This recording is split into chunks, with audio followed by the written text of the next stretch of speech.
When I'm doing needle turn applique, I prefer to sew units together instead of working on the block background.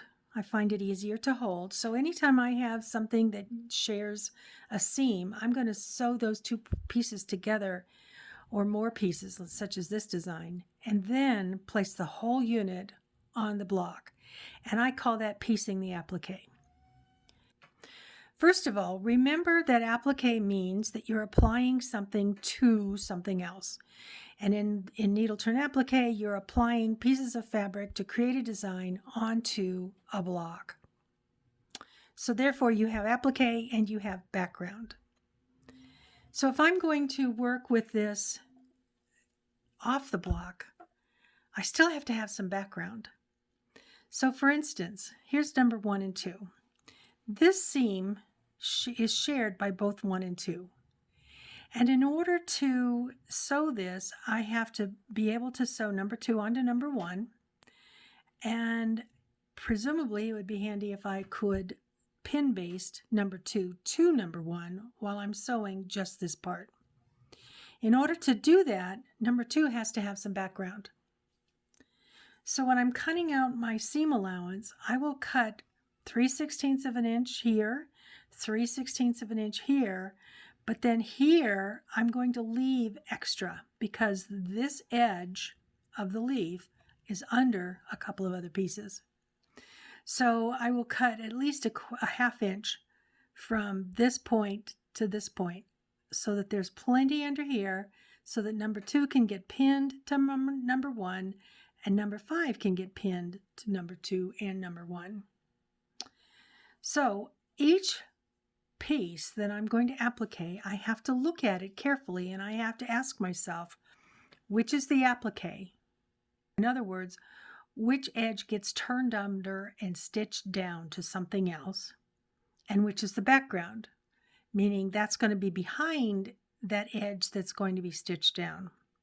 So in piece number 1, this edge is background and this edge is background because both of those edges are going to slide under these two pieces and then these two pieces gets turned under and stitched to that. Looking at number 2, this is applique, this is applique, but these two edges slide under these two pieces and so therefore they get extra fabric. Number 7, same thing. This is all applique, but this part is going to be background.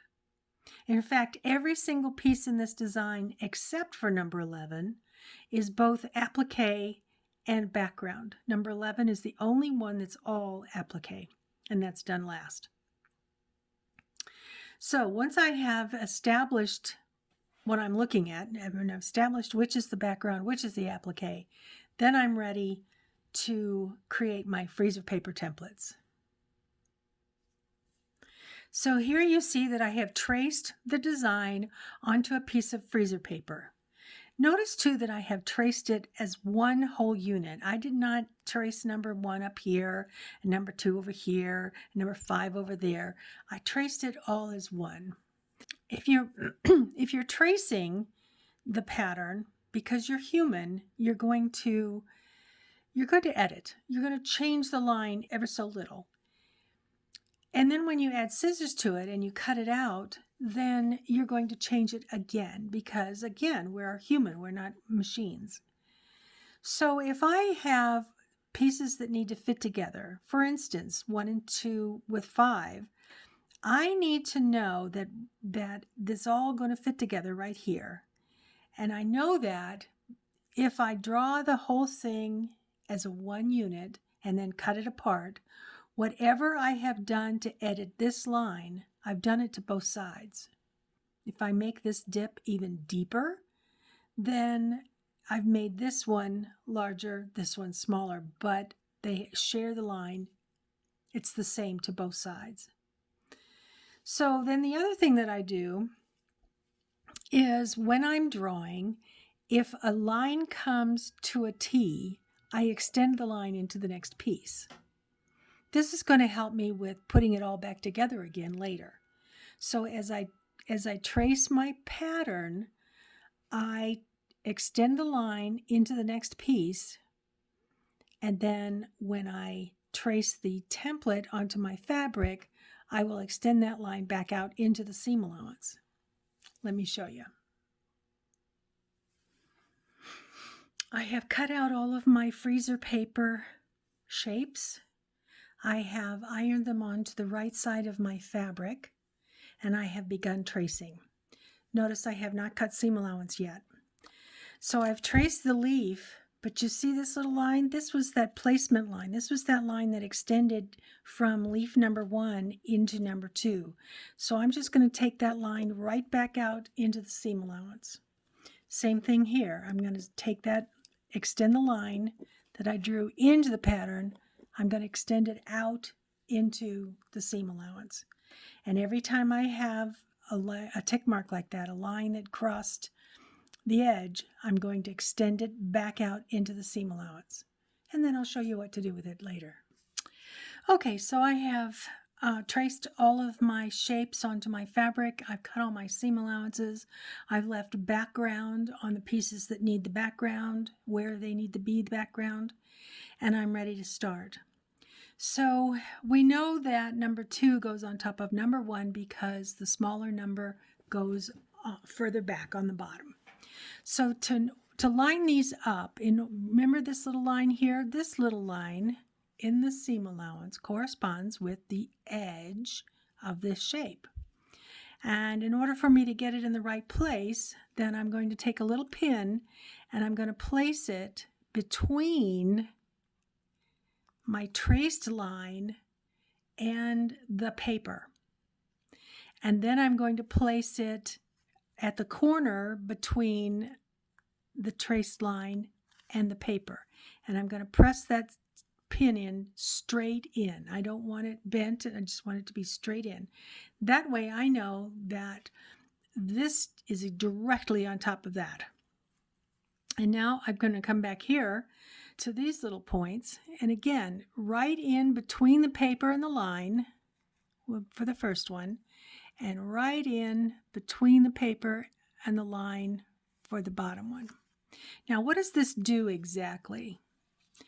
Well, if you could see through this, you would see that the traced line is ever so slightly on top of the paper, on the top one, and that the traced line on the bottom one is underneath the paper here. And you can tell that you've got it lined up properly is if you can pull this back and you can see that it is right at the edge of that shape. And I know then I have placed it properly. My pins are straight up and down so that I know that the pieces are straight up and down. And then I can go ahead and pin this to the other piece. And I'm going to remove this paper up here so that I can do that.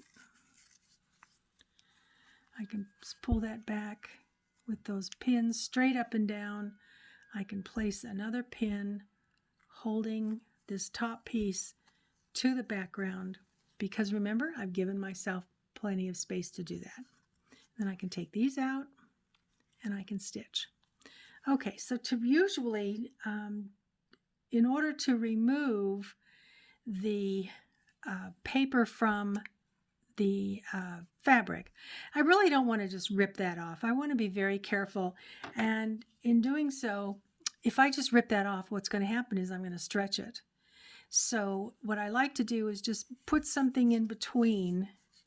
I can use my scissors, I can use a pin or a needle, just something to slide between the paper and the fabric, and that will release the paper without stretching anything.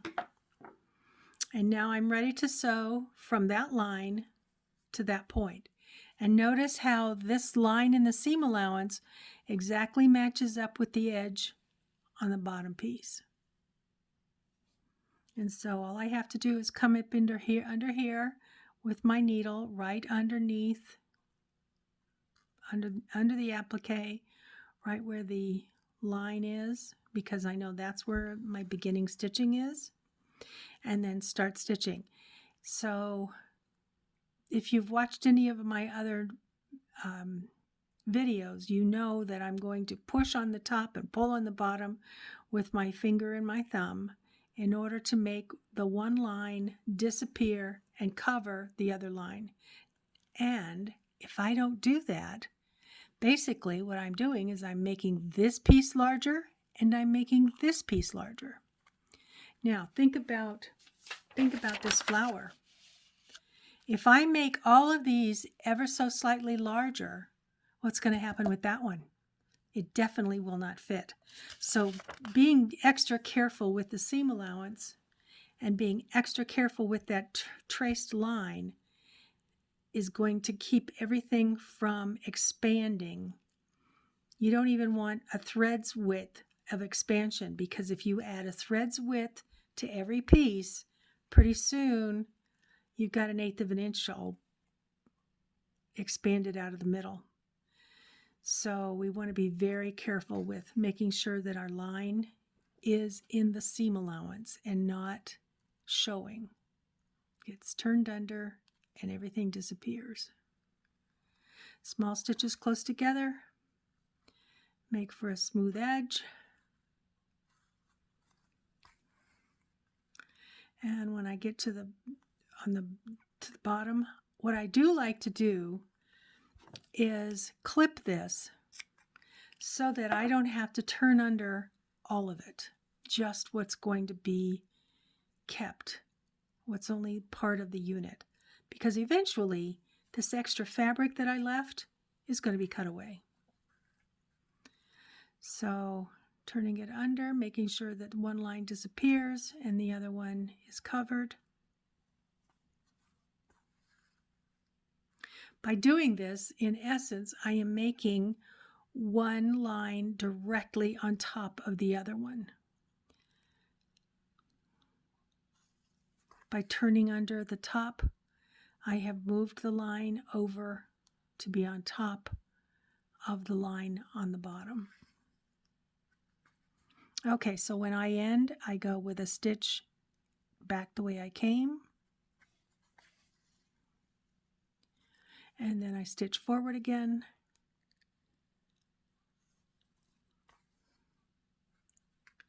And then I bury my thread in the fold.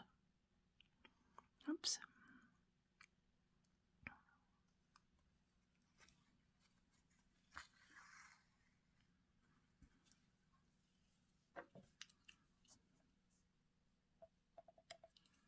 Okay. Now, before I can stitch the next piece to this, I need to cut the background out from behind the applique. I don't need all of this extra fabric anymore. So all I have to do is come by here, and along the edge that I stitched, that's what I'm going to cut away. No more than that. Because when I add these petals, I still need this fabric as background for the petals. And there I have my leaves, my first unit done.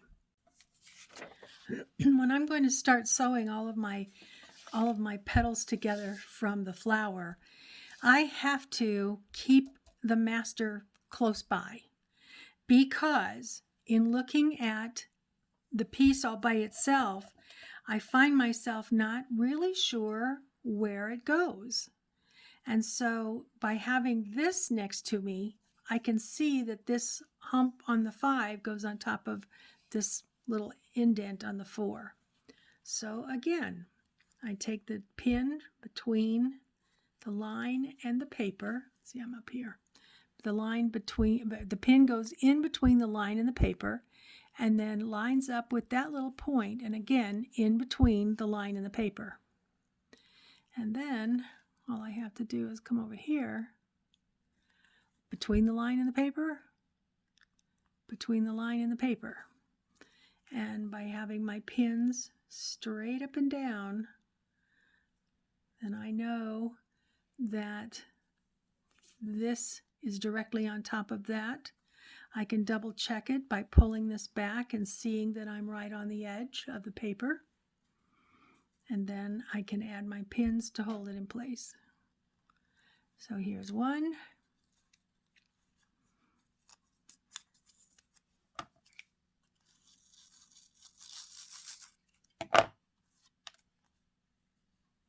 Straight up and down. If that gets shifted, you want to make sure that the pin is straight up and down before you lock it into place. And notice I don't put the pins too close to that edge. I need room to turn that seam allowance under. And again, you notice that this little tick mark in the seam allowance lines up exactly with the edge of the piece underneath. And you can see the extension here as well. And I'm ready to stitch. So in the exact same way that I stitched leaf number 1 and leaf number 2 together, I have now stitched petal 4 and 5. Before I can put in the next one, I'm going to come back here and find the seam allowance and cut following the stitching. And this is what I've cut off because I don't want extra fabric behind here. So now I'm ready to add piece number 6. Piece number 6 is on the other side of number 4. And so this edge right here matches this edge right here. So again, a pin in the corner between line and paper. And now that the paper's not there, I just have to make sure that I'm very close to the line, just inside the line. And same with here, inside the line between the paper and the line. And again, I don't know if you're able to see that, but I'm lining it up right next to the line on the inside.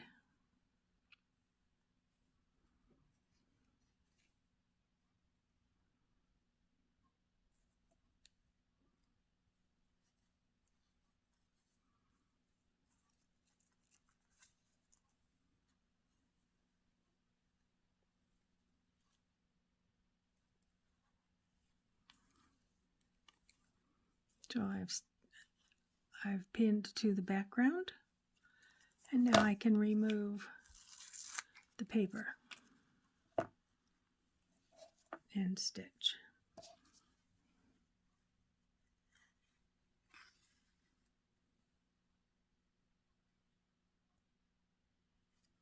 Making sure that I cover one line and turn under the other. That is so important, and it has nothing to do with whether I see the lines or not. Quite honestly, I would never see the line. I've used a friction pen and it'll come off when I press my block. But what's more important, you see how the line is showing? I'm going to push from the bottom, push from the top, pull from the bottom, and slide that over so that I'm covering the line. And I can't tell you how important that is, because if you don't hide those lines very, very carefully, when you're building a piece like this, you will not be able to fit the last piece. So here's the deal. If I were to stitch my whole thing to the background instead of doing it in my hand like this, I wouldn't be able to manipulate the whole thing and be able to push that and pull the bottom and get that line covered. I'd be stuck with what I had. Let me clip this just so that it'll lay flat. All right, backwards one. Oops. Helps to go in the right place. Forward one. And bury the thread.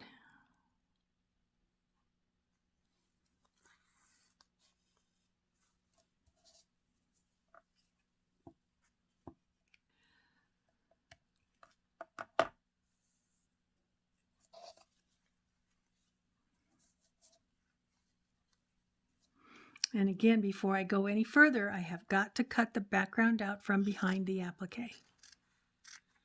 Otherwise, I'm going to have all those layers.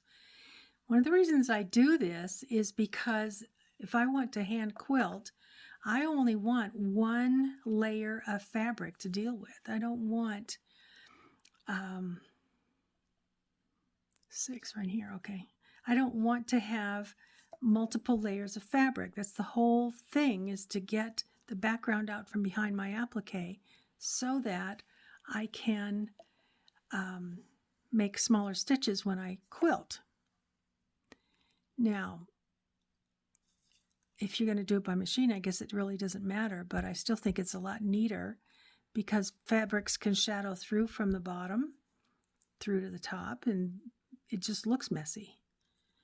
Okay, so once again, I check it, and I'm covering that line just barely.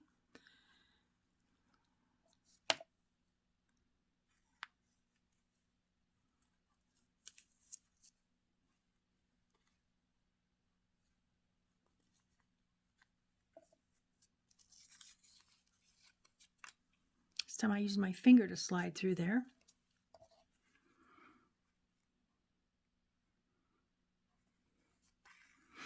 Okay, I'll get this stitched and I'll come back. So I've stitched all the way around my flower and I'm ready to join the final seam. And all I have to do is pin behind the line, pin behind the point, and then the same down here.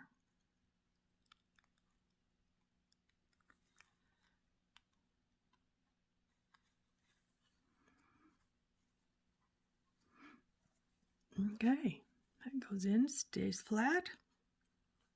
That's good. I haven't messed up at all.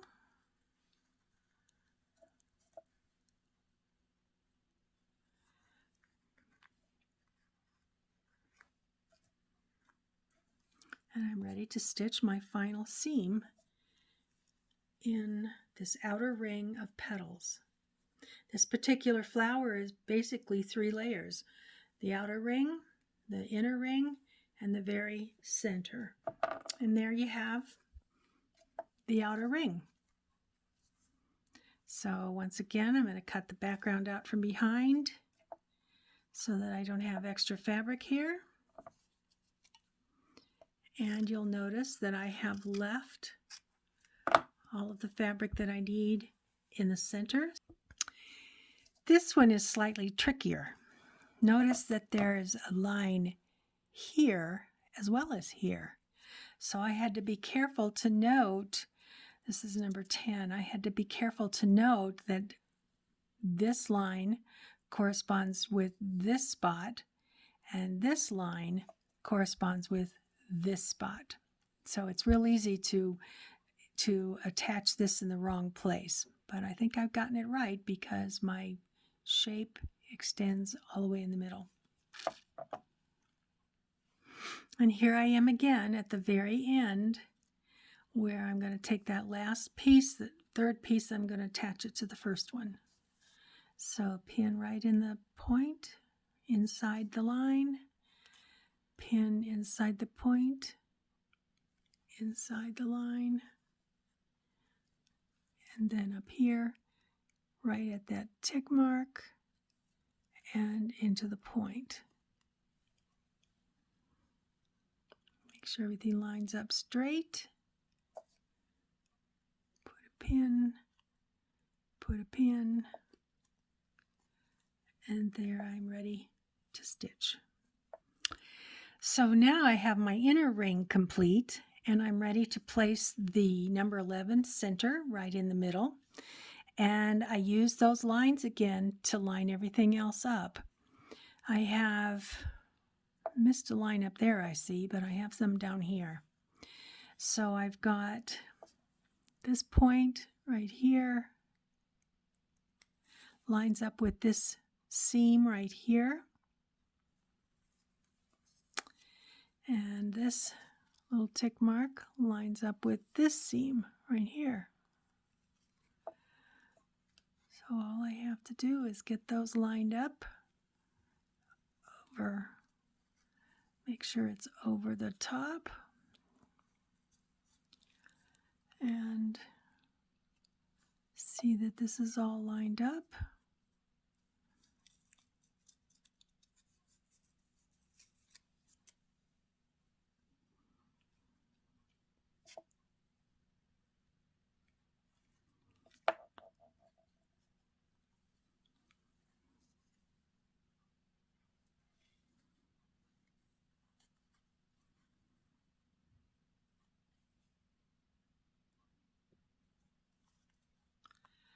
And I'm ready to stitch the center into my flower.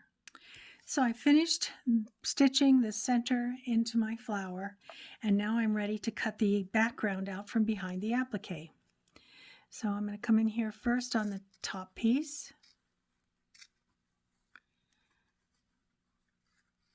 and that'll get me down to the second piece, and the third one is under it all.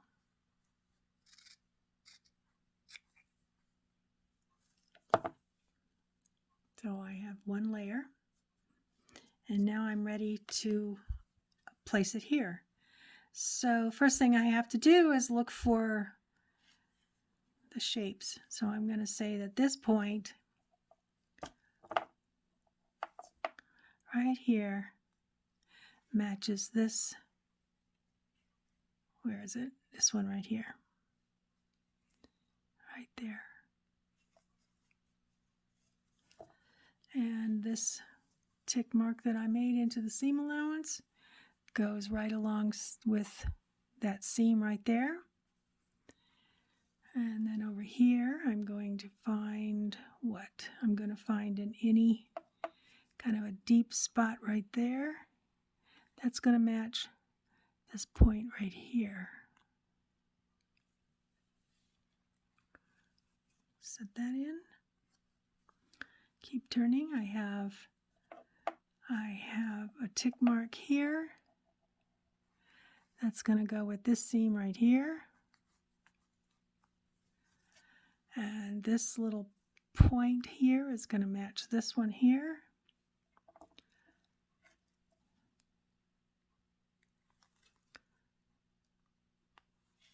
So I just keep placing pins all the way around. And then there's this one right here that's going to go with, oops, this line right there is going to go with this seam right here. So I'll get all my pins in there straight. Make sure that I've got everything lined up. And now I can start pinning so that I can stitch.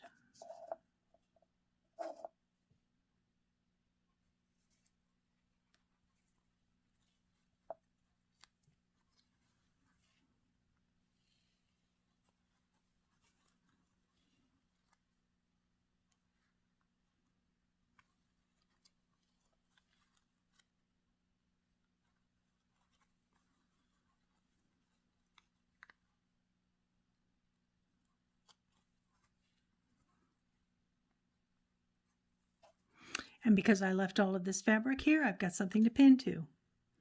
And now I'm ready to finish stitching my flower together. So now I've completed my flower. I'm ready to cut the background out from behind the applique. So just follow my stitching line and cut seam allowance.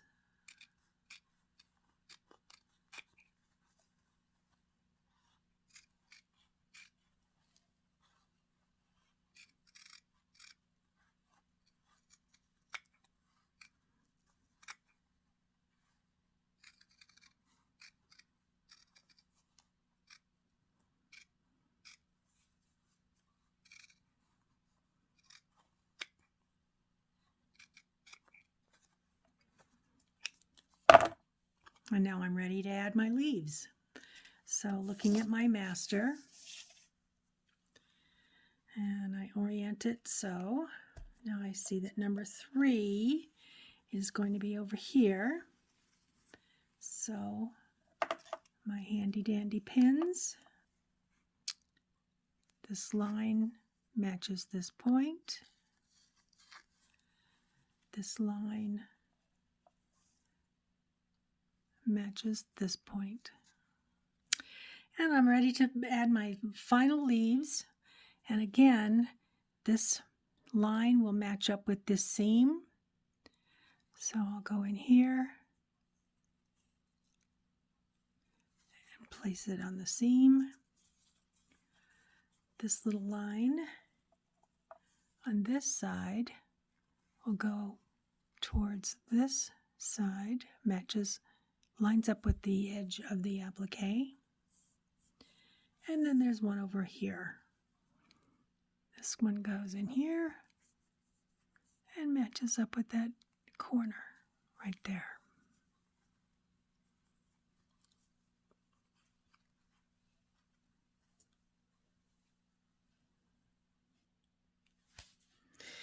And now I've completed my unit and I am ready to stitch this to a background.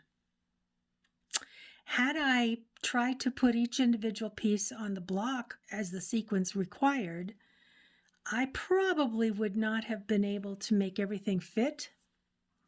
I'm happy to say that everything fits. I did not have anything not fit. Nothing's too large, nothing's too small. Had I put the leaves onto the background block before adding the flower, I'm very likely to have placed these too far apart, which can easily be done. And even if it's just a 1/16 of an inch or a 32nd of an inch, you can destroy the integrity of the whole block. So this way, I have the whole thing finished. I can place it on my background. I won't have to force things to fit, which would then make my background pucker. And I just think that all in all, this makes it so much easier to applique to the background. Everything fits, everything works. If it's just a one layer thing, obviously, you don't have to do it. But something that's layered like this, you really want to make sure that everything fits properly. And so consequently, just as a habit, if I have two shapes sharing one seam, I'm always going to do this off the block first. I'm going to piece the applique. So happy stitching. Thanks for watching.